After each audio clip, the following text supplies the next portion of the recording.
Hello everyone, good morning. एक बार फिर से आप सभी का क्रेजी जीके ट्रिक के डेली करंट अफेयर की सीरीज में स्वागत है। आज के सेशन में हम 4 मार्च के सभी करंट अफेयर डिटेल में डिस्कस करने वाले हैं। एक एक फैक्ट, एक एक क्वेश्चन, एक एक करंट अफेयर आराम से सुनिएगा। एंड तक सेशन को देखिए, बहुत ही इंटरेस्टिंग सेशन है, मजा आएगा। पीडीएफ और मॉक टेस्ट आपको एप्लीकेशन पर मिल जाएंगे, तो चेकआउट कीजिए क्रेजी जीके ट्रिक एप्लीकेशन को। इसके अलावा होली की सेल भी आपके लिए चल रही है एप्लीकेशन पर, जहां पर आपको सभी कोर्सेस अप टू 90% तक ऑफ में मिल जाएंगे, तो एप्लीकेशन को चेकआउट जरूर कीजिएगा।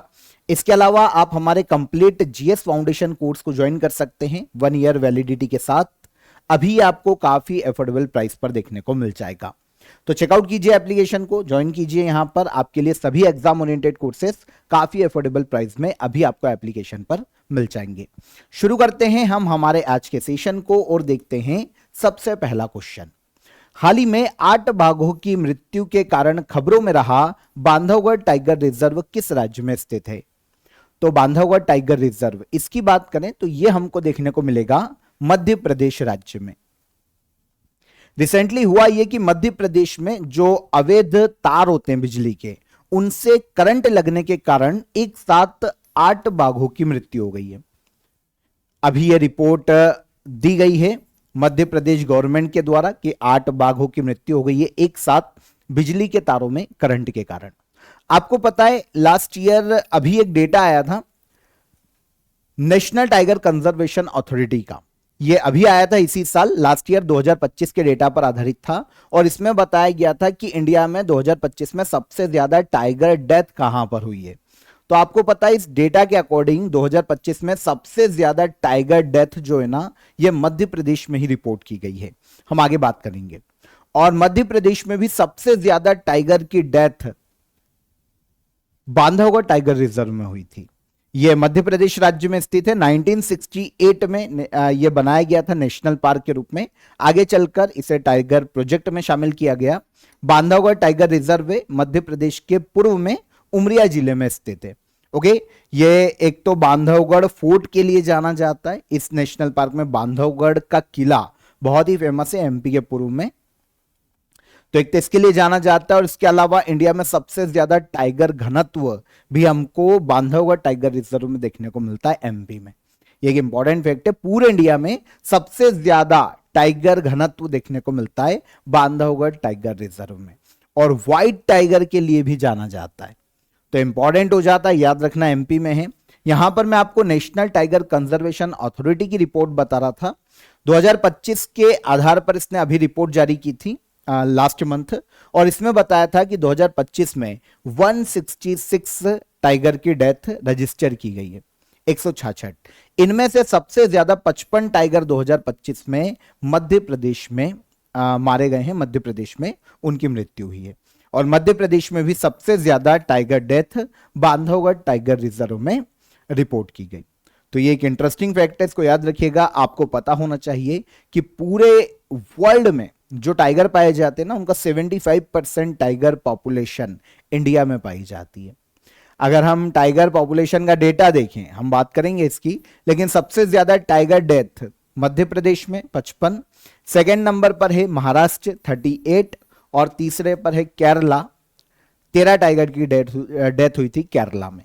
अब देखिए एमपी में सबसे ज्यादा टाइगर की डेथ अगर हम देख रहे हैं, तो हमको पता होना चाहिए कि पूरे इंडिया में सबसे ज्यादा टाइगर भी एमपी में, तो जहां पर मिलेंगे सबसे ज्यादा वहां पर डेथ भी सबसे ज्यादा होगी। यह भी एक कारण हो सकता है, लेकिन फिर भी प्रोटेक्ट किया जाना चाहिए अवैध शिकार और इस तरीके से जो अवैध करंट वाले बिजली के तार है उनका, उस पर काम किया जाना चाहिए, उनको कंजर्वेशन किया जाना चाहिए इनका। 2022 की जो टाइगर जनगणना है उसकी अगर हम बात करते हैं, तो पूरे इंडिया में 3682 टाइगर है इंडिया में, है ना। ये 2022 की रिपोर्ट है, अब 2026 की रिपोर्ट आएगी, जब भी आएगी 4 साल में टाइगर को काउंट किया जाता है। तो आखिरी जो रिपोर्ट है वो 2022 की टाइगर गणना की है। 3682 टाइगर थे इंडिया में, 2022 की रिपोर्ट। अब जो भी आएगी 2026 की हम बात करेंगे तब। दुनिया की 75% टाइगर पॉपुलेशन इंडिया में। स्टेट वाइज देखें तो एमपी में सबसे ज्यादा टाइगर है 785, सेकेंड पर कर्नाटका 563, और फिर उत्तराखंड 560 टाइगर। अब अगर हम टाइगर रिजर्व के आधार पर देखें तो सबसे ज्यादा टाइगर जिस टाइगर रिजर्व में देखने को मिलेंगे हैं ये है जिम कॉर्बेट उत्तराखंड में। यहां पर 260 टाइगर देखने को मिलेंगे। फिर है बांदीपुर 150 टाइगर, और उसके बाद आपको याद रखने की जरूरत नहीं है। टाइगर रिजर्व पहला याद कर लो, सबसे ज्यादा कॉर्बेट टाइगर रिजर्व 260 टाइगर है उत्तराखंड में। लेकिन स्टेट वाइज देखें तो एमपी में सबसे ज्यादा टाइगर हैं, इसलिए एमपी टाइगर रिजर्व है, टाइगर स्टेट कहलाता है। ओके, और बांधवगढ़ नेशनल पार्क या बांधवगढ़ टाइगर रिजर्व भी कहां पर है, तो ये मध्य प्रदेश राज्य में स्थित है। भारत में प्रोजेक्ट टाइगर की शुरुआत 1973 में की गई थी, टाइगर के संरक्षण के उद्देश्य से, कंजर्वेशन के उद्देश्य से। और वर्तमान में ऑल ओवर इंडिया देखें तो 58 टाइगर रिजर्व इंडिया में देखने को मिलते हैं। लास्ट ईयर जो सबसे लेटेस्ट टाइगर रिजर्व है 58वां, वो भी मध्य प्रदेश का है, माधव नेशनल पार्क। मध्य प्रदेश के उत्तर में शिवपुरी जिले में फैला हुआ है माधव नेशनल पार्क। तो ये भारत का 58वां सबसे लेटेस्ट टाइगर रिजर्व है। तो काफी इंटरेस्टिंग फैक्ट यहां पर हमको पता चले टाइगर रिजर्व के। आगे बढ़ेंगे। ऑस्ट्रेलिया की कप्तान एलिसा हेली ने अपना अंतिम वनडे मैच किस टीम के खिलाफ खेला है? तो कुछ मंथ पहले ही जो एलिसा हेली है, ऑस्ट्रेलियाई विमेन क्रिकेट टीम की कैप्टन या ऑस्ट्रेलियाई विमेन क्रिकेटर, इन्होंने 1 या 2 मंथ पहले ही अनाउंस किया था इंटरनेशनल क्रिकेट से रिटायरमेंट का। और इन्होंने कहा था कि इंडिया के साथ जो आखिरी वनडे सीरीज होगी मार्च में खत्म, वो मेरी आखिरी वनडे सीरीज होगी और उसके बाद मैं रिटायर हो जाऊंगी। तो इनका जो आखिरी वनडे ना वो इंडिया के साथ था, है ना। अभी इंडिया और ऑस्ट्रेलिया विमेन क्रिकेट टीम के बीच में एक 3 मैचों की वनडे सीरीज आयोजित की गई है और यहां पर ऑस्ट्रेलिया ने इंडिया को क्लीन स्वीप किया है, मतलब 3-0 से हराया है ऑस्ट्रेलियाई विमेन क्रिकेट टीम ने इंडिया को। इसकी कैप्टन है ऑस्ट्रेलिया की कैप्टन एलिसा हेली। अब इन्होंने इंटरनेशनल क्रिकेट से रिटायरमेंट ले लिया है, वनडे क्रिकेट से। ओके, तो ये एक इंटरेस्टिंग फैक्ट है, याद रखिएगा। तो कैप्टन एलिसा हेली, इन्होंने अपना अंतिम वनडे मैच इंडिया के खिलाफ खेला और यहां पर बहुत ही शानदार पारी भी खेली इन्होंने। 158 रन बनाए इन्होंने 98 गेंदों पर। तो जो फेयरवेल मिला है वो बहुत ही शानदार है, मतलब बहुत ही अच्छा इनका स्कोर रहा। जो फाइनल खेला गया था ये बेलेरिव ओवल में खेला गया था, तस्मानिया में। जो सीरीज खेली गई ये ऑस्ट्रेलियाई कॉन्टिनेंट में आयोजित की गई थी, ऑस्ट्रेलिया में आयोजित की गई थी। Australia versus India women's team का 3rd वनडे मैच था। इसके बाद एलिसा हेली ने अब रिटायरमेंट ले लिया है वनडे खेलों से। तो अभी जो 3 मैचों की सीरीज है फरवरी मार्च में खेली गई, ठीक है, ऑस्ट्रेलिया में आयोजित की गई। 3 मैच वनडे सीरीज ऑस्ट्रेलिया ने इंडिया को क्लीन स्वीप किया है, 3-0 से इंडिया को हरा दिया। अब यहां पर एलिसा हेली की वैसे तो हमको इतनी ही इंफॉर्मेशन काम की है कि ये किस देश की क्रिकेट प्लेयर है, तो ये Australian women cricket player. Okay, ऑस्ट्रेलियाई विमेन क्रिकेट टीम की कैप्टन भी है ये वर्तमान में, अब तो रिटायर हो जाएगी। विकेट कीपर बैट्समैन भी है ना। 8 बार जो वर्ल्ड कप विनिंग टीम रही है ऑस्ट्रेलियाई विमेन टीम, उसकी मेंबर रही है, कैप्टन नहीं मेंबर। कैप्टन के तौर पर तो 2023 से ये कैप्टन है, लेकिन आज तक जब से कैप्टन बनी है ना, कोई भी इन्होंने वर्ल्ड कप नहीं जीता, कैप्टनसी में नहीं जीता, लेकिन ऑस्ट्रेलियाई क्रिकेट टीम की मेंबर रही है, 8 बार की विनर। 6 T20 वर्ल्ड कप इनके मेंबर रहते हुए जीते गए हैं ऑस्ट्रेलियाई विमेन क्रिकेट टीम के द्वारा, और 2 वनडे वर्ल्ड कप भी जीते गए हैं। ओके, मैग लेनिन के रिटायरमेंट के बाद 2023 में कैप्टन बनी थी, लेकिन वर्ल्ड कप एक भी नहीं जीता। हालांकि ICC women's T20 cricketer of the year का पुरस्कार इनको 2018 और 2019 में दिया जा चुका है। तो यह है एलिसा हेली, ऑस्ट्रेलियाई विमेन क्रिकेटर, अब इन्होंने रिटायरमेंट ले लिया है। महात्मा अ ग्रेट कम्युनिकेटर पुस्तक का विमोचन किसने किया है? महात्मा अ ग्रेट कम्युनिकेटर, इस बुक का विमोचन किया है डॉक्टर मनसुख मांडविया। ये union sports minister, union youth affair और स्पोर्ट्स मिनिस्टर हैं डॉक्टर मनसुख मांडविया। तो एक बुक है अभी रिसेंटली लॉन्च की गई है इनके द्वारा, महात्मा अ ग्रेट कम्युनिकेटर। इस बुक को लॉन्च किया गया भारत की राजधानी नई दिल्ली में मनसुख मांडविया के द्वारा। लिखा किसने, ये क्वेश्चन इंपॉर्टेंट है, तो इसको लिखा है धीरज काकड़िया ने। धीरज काकड़िया की बात करते हैं तो ये आकाशवाणी के वर्तमान में एडिशनल डायरेक्टर जनरल है। तो इन्होंने इस बुक को लिखा है जिसको नई दिल्ली में जिसको लॉन्च किया गया। अच्छा, बुक के नाम से समझ में आना चाहिए, अगर महात्मा ग्रेट कम्युनिकेटर है तो ये महात्मा गांधी के जीवन पर आधारित है। महात्मा गांधी की जो कम्युनिकेशन स्किल्स हैं उस पर बेस्ड इस बुक को लिखा गया है। ऑब्वियस सी बात है, आकाशवाणी भी रेडियो पर प्रसारित एक कार्यक्रम जैसा है, तो कम्युनिकेशन स्किल पर ही इस बुक को लिखा गया।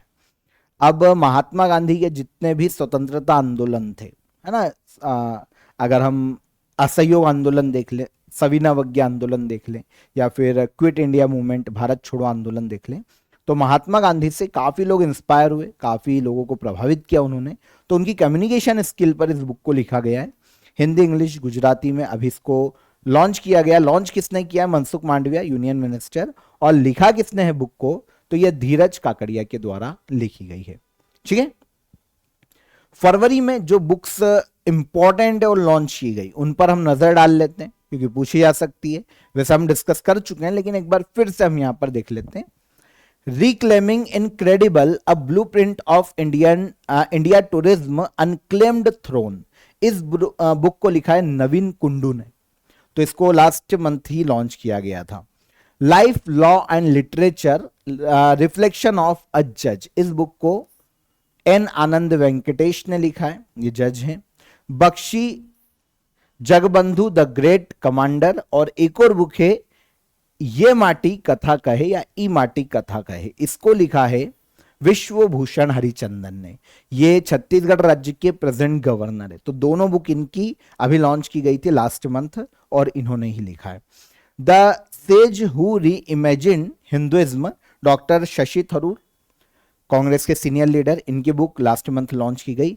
अटल Bihari Vajpayee the eternal statesman, Vijay Goyal की बुक है। तो ये लास्ट मंथ जो बुक आई है पॉज करके पढ़ लेना या पीडीएफ ले लेना एप्लीकेशन से, तो वहां से एक बार इनको पढ़ लेना। ठीक है, 11वां रायसीना डायलॉग 2026 कहां आयोजित किया जाएगा? वैसे ये बहुत ही कॉमन क्वेश्चन है क्योंकि आपको पता होना चाहिए रायसीना हिल्स की जब हम बात करते हैं तो ये कहां पर है? नई दिल्ली, जहां पर प्रेसिडेंट राष्ट्रपति भवन स्थित है ना, वो जो क्षेत्र है वो रायसीना हिल्स कहलाता है। तो यहां पर एक कॉन्फ्रेंस का आयोजन होता है, एक समिट है ना, एक डायलॉग या संवाद का आयोजन होता है जिसको रायसीना संवाद कहा जाता है। यह हर साल आयोजित होता है नॉर्मली। तो इस बार इसका 11वां एडिशन आयोजित किया जाने वाला है। आयोजन कहां पर होगा? तो आयोजन होगा नई दिल्ली में। रायसीना डायलॉग 2026 11वां एडिशन है। आयोजन एक तो ऑब्जर्वर रिसर्च फाउंडेशन और मिनिस्ट्री ऑफ एक्सटर्नल अफेयर, ये दोनों मिलकर करवाते हैं।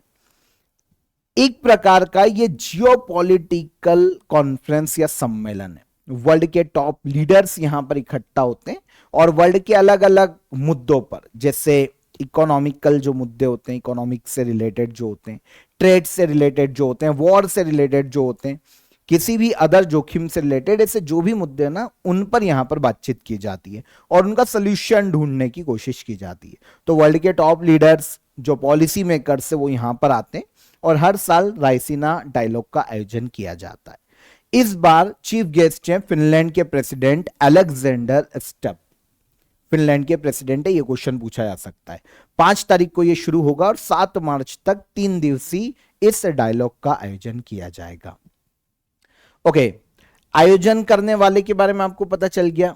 इंटरनेशनल पॉलिटिक्स, जियोपॉलिटिक्स, इकोनॉमी, इन सभी मुद्दों पर चर्चा करने के लिए एक मंच देता है।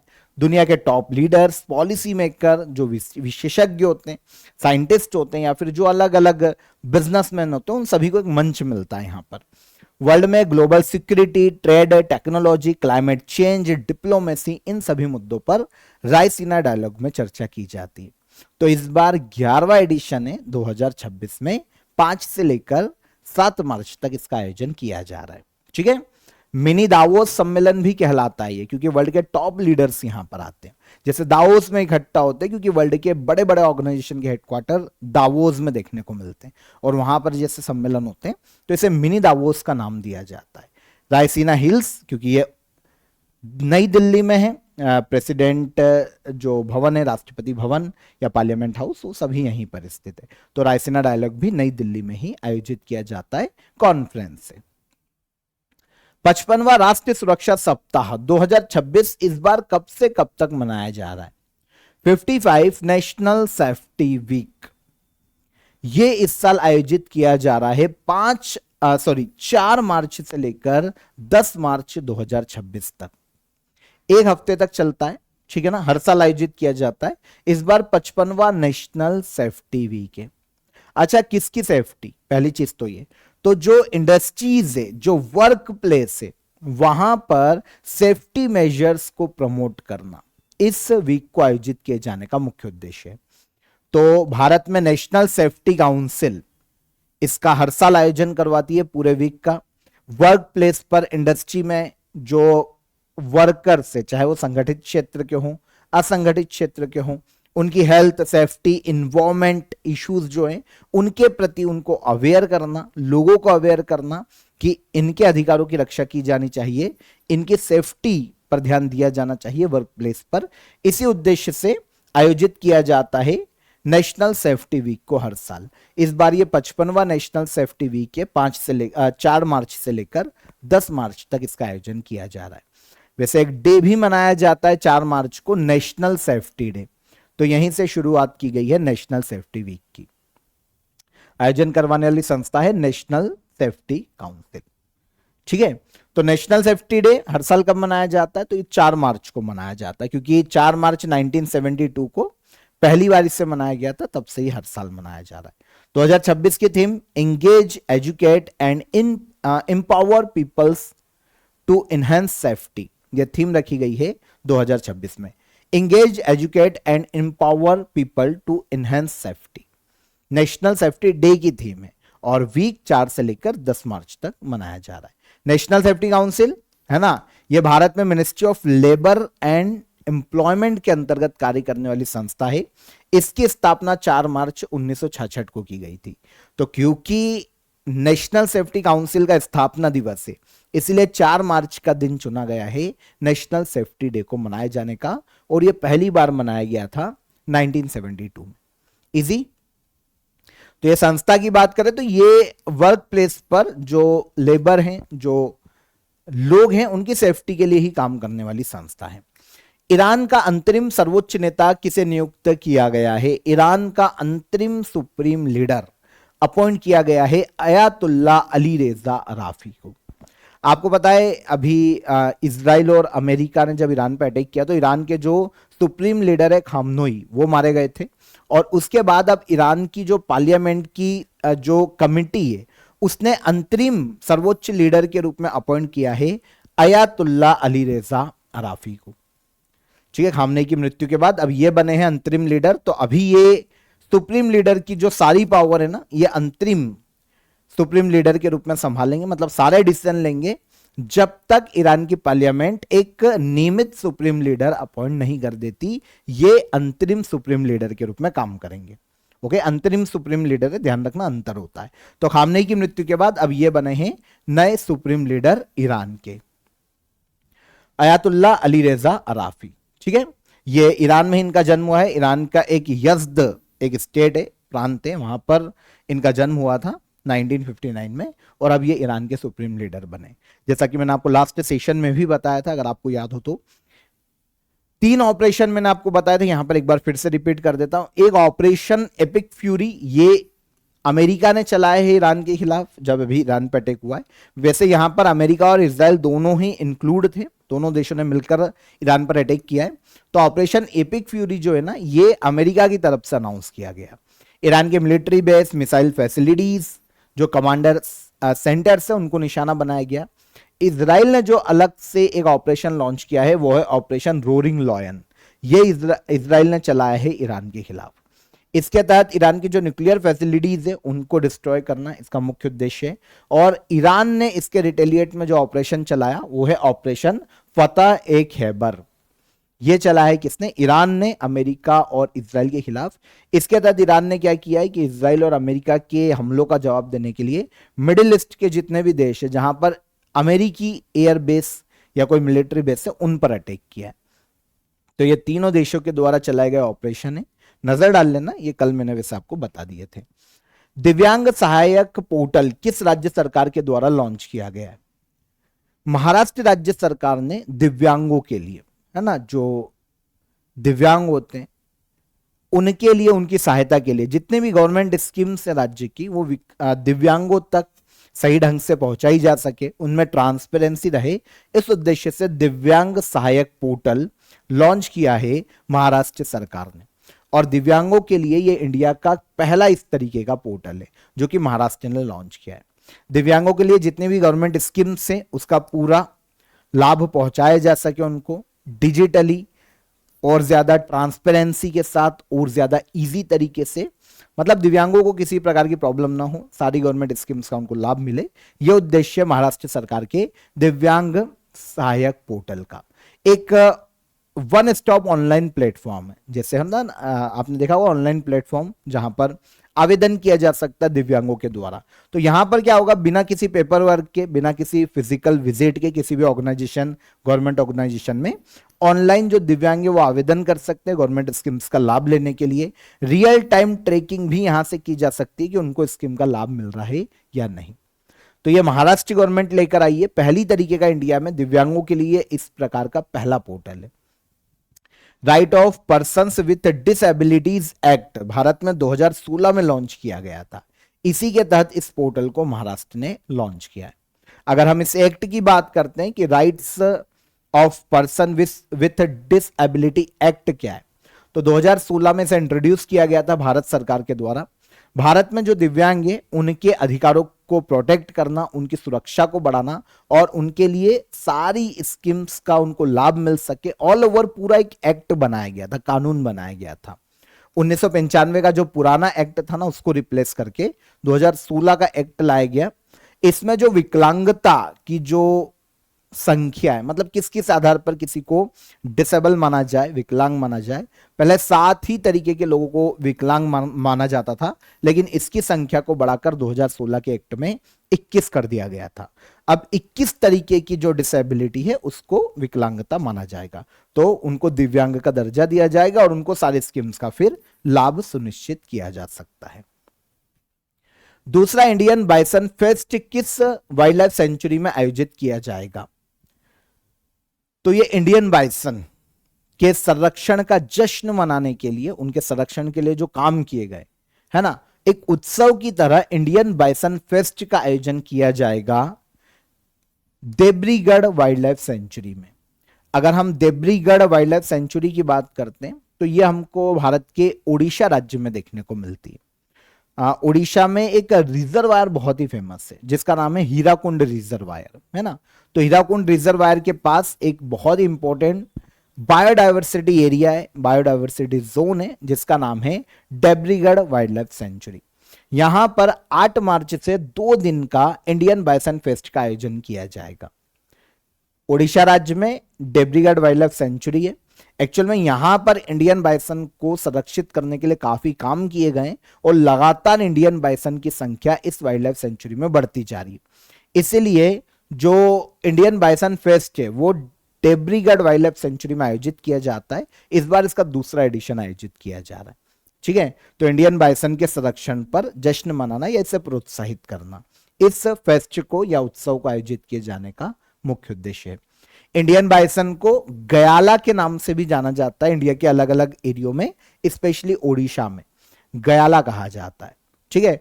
भारत में जो लास्ट सेंसस हुआ था जनवरी में, गौर सेंसस, इसमें इंडियन बाइसन, इसे गोर भी कहा जाता है या गयाला भी कहा जाता है, इसकी संख्या बढ़कर इंडिया में 848 हो गई। यहां पर भी जो सेंचुरी है ना उसमें एक साल के अंदर 190 इंडियन बाइसन बढ़े। एक जंगली मवेशी है ना, पूरे दुनिया का सबसे बड़ा एक जंगली मवेशी यही माना जाता है, सबसे बड़ा। IUCN की वल्नरेबल लिस्ट में इसको शामिल किया गया है। इसके अलावा इंडिया में इंडियन बाइसन गोर के नाम से इसे पुकारा जाता है। साइंटिफिक नेम देखें तो बॉस गॉरियस के रूप में इसे पुकारा जाता है साइंटिफिकली। तो इसके संरक्षण को प्रोत्साहित करने के लिए इंडियन बाइसन फेस्ट कहां आयोजित किया जाएगा? तो ये देब्रीगढ़ वाइल्ड लाइफ सेंचुरी में आयोजित किया जाएगा। कहां पर? भारत के ओडिशा राज्य में। ठीक है, यह आयोजित होगा 2-3 दिन बाद। नौसेना आयुध महानिदेशक के रूप में किसने पदभार ग्रहण किया है? डायरेक्टर जनरल ऑफ नेवल आर्मेंट के रूप में अपॉइंट किया गया है बीपी सिंह को। ओके, अगर हम बीपी सिंह की बात करते हैं ना, तो इन्होंने रिप्लेस किया है दिवाकर जयंत को। दिवाकर जयंत अभी रिटायर हुए 28 फरवरी को, और अब फाइनली बीपी सिंह ने नई दिल्ली में नेवल हेडक्वार्टर में डायरेक्टर जनरल ऑफ नेवल आर्मेंट का पदभार संभाला है। बीपी सिंह भारत में 1994 बैच के इंडियन नेवल आर्मेंट सर्विस के सीनियर ऑफिसर हैं, है ना। ये ए क्लास ऑफिसर की पोस्ट होती है। 30 वर्षों से ज्यादा का अनुभव है बीपी सिंह को इस फील्ड में। यहां पर हमको इसको समझना पड़ेगा कि इंडियन नेवल आर्मेंट सर्विस क्या होती। तो जैसा कि मैंने आपको बताया, ए क्लास सर्विस सिविल सर्विस है, ग्रुप ए की। इसमें होता क्या है, इंडियन नेवी के लिए सभी जो हथियार होते हैं, मिसाइल, गोला बारूद, इनकी सिक्योरिटी सप्लाई को चेक करना, सिक्योर सप्लाई को चेक करना, सिक्योरिटी का ध्यान रखना, जो हथियार है उनके बेहतर रख रखाव, और इसके अलावा टेक्निकल मैनेजमेंट जो है हथियारों का, उसको सुनिश्चित करने के लिए ये एक बॉडी काम करती है, इंडियन नेवल आर्मेंट सर्विस। तो इसके जो डायरेक्टर जनरल होते हैं ना, वो कहलाते हैं डायरेक्टर जनरल ऑफ नेवल आर्मेंट। तो इसी पद पर अपॉइंट किए गए बीपी सिंह। हेडक्वार्टर है नई दिल्ली में। लास्ट क्वेश्चन, ऊर्जा दक्षता bureau, bureau of energy efficiency ने अपना 25वां स्थापना दिवस मनाया है। ब्यूरो ऑफ एनर्जी एफिशिएंसी की स्थापना किस वर्ष हुई थी? तो भारत में ब्यूरो ऑफ एनर्जी एफिशिएंसी की बात करते हैं तो इसका स्थापना दिवस मनाया गया। इसकी स्थापना इतिहास में 1 मार्च सन 2002 को की गई थी। तो 2002 में स्थापना हुई है, इसलिए इस बार इसका 25वां फाउंडेशन डे मनाया गया है। आंसर ले लेते हैं, 2002 में की गई थी इसकी स्थापना। ठीक है, bureau of energy efficiency. Bharat में एनर्जी एफिशिएंसी को बढ़ावा देने के लिए संस्था काम करती है। हेडक्वार्टर इसका नई दिल्ली में। तो एक स्टेचुरी बॉडी है। यहां पर एक और चीज इंपॉर्टेंट है कि एक वैधानिक निकाय पार्लियामेंट में एक्ट के माध्यम से बनाया गया है, और एक्ट का नाम भी एनर्जी कंजर्वेशन एक्ट है। 2001 में एक्ट लाया गया था, और इसके तहत एनर्जी एफिशिएंसी को बढ़ाने के लिए जिस संस्था को बनाया गया वो है ब्यूरो ऑफ एनर्जी एफिशिएंसी। तो यह संस्था अस्तित्व में आई थी 1 मार्च 2002 को। तो अब 2026 में इसका 25वां स्थापना दिवस मनाया गया है, और इसका स्थापना दिवस समारोह अभी नई दिल्ली में हुआ, जिसमें चीफ गेस्ट जो हमारे ऊर्जा मंत्री मनोहर लाल खट्टर, इनको बुलाया गया था। ये चीफ गेस्ट थे। समारोह में एक BEE star label mobile application को भी लॉन्च किया गया। एक्चुअल में क्या है कि किसी भी इलेक्ट्रिक प्रोडक्ट पर जो स्टार लेवल का क्यूआर कोड होता ना, उसको स्कैन करके कोई भी व्यक्ति ये देख सकता है कि इससे ऊर्जा की खपत कितनी ज्यादा होगी, कितना ये इलेक्ट्रिसिटी मांगेगा, ऊर्जा खपत कितनी ज्यादा होगी। तो ये एक मोबाइल एप्लीकेशन भी समारोह में लॉन्च किया गया। ठीक है, इसको याद रख सकते हो तो याद रख लेना, otherwise bureau of energy efficiency को याद रखो। 1 मार्च 2002 को इसकी स्थापना की गई, हेडक्वार्टर नई दिल्ली में है। ठीक है, और इस बार इसका 25वां फाउंडेशन डे है। भारत का लक्ष्य साल 2000 तक हम नेट जीरो उत्सर्जन का लक्ष्य प्राप्त कर पाए। Bureau of energy efficiency, Bharat में एनर्जी एफिशिएंसी को बढ़ावा देना, और जो ऊर्जा की खपत है ना, उसको ऊर्जा की एफिशिएंसी को बढ़ावा देना, इसका मुख्य उद्देश्य। 1 मार्च 2002 को इसकी स्थापना की गई एनर्जी कंजर्वेशन एक्ट 2001 के तहत। मतलब एक स्टेचुरी बॉडी है, वैधानिक निकाय, मिनिस्ट्री ऑफ पावर के अंतर्गत ये कार्य करती है, और हेडक्वार्टर है इसका नई दिल्ली में। इजी। तो इस बार 25वां स्थापना दिवस है इस संस्था का, जो कि मनाया गया। कहां पर समारोह हुआ था? नई दिल्ली में। तो 4 मार्च के सभी करंट अफेयर यहां पर हमने डिटेल में डिस्कस किए। अब हम चलते हैं कल के करंट अफेयर को रिवाइज कर लेते हैं। आइए, कुनो राष्ट्रीय उद्यान में 9 चीतों को किस देश से लाकर बसाया गया है? तो ये आए हैं बोत्सवाना से, अफ्रीकी देश। किस स्टेडियम में रवि शास्त्री के नाम पर एक स्टैंड का नामकरण करने का निर्णय लिया गया? तो यह है Wankhede stadium. Ayatollah Ali Khamenei का निधन हो गया। ये किस देश के सुप्रीम लीडर थे? तो ये ईरान के सुप्रीम लीडर थे, अभी हमने बात की।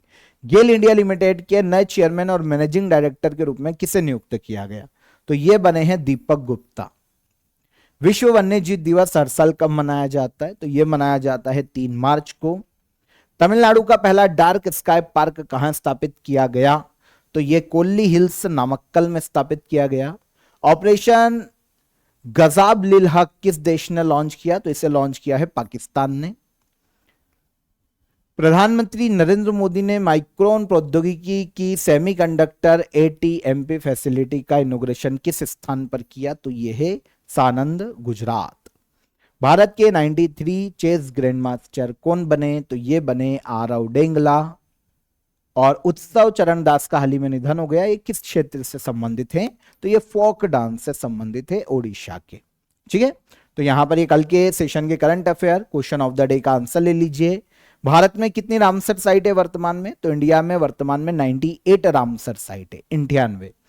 रणजी ट्रॉफी 2024-25 का खिताब विदर्भ की टीम ने अपने नाम किया था और बीसीसीआई की स्थापना की गई है 1928 में।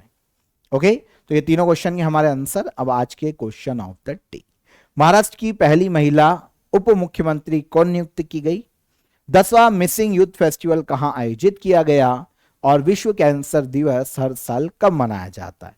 तो तीनों क्वेश्चन के आंसर कमेंट में कीजिएगा। सेशन पसंद आया हो तो लाइक और शेयर करके जाइए, चेकआउट कीजिएगा एप्लीकेशन को। वहां पर आपको पीडीएफ मिल जाएगी, जरूरत पड़ेगी आपको क्योंकि आपको बुक्स और ऑथर याद करने पड़ेंगे जो मैंने आपको सेशन में बताए हैं। तो आप एप्लीकेशन को चेकआउट कीजिए, वहां से इसकी पीडीएफ ले लेना। हम कल फिर मुलाकात करेंगे नेक्स्ट डे की करंट अफेयर में। तब तक ख्याल रखिए अपना। जय हिंद, जय भारत।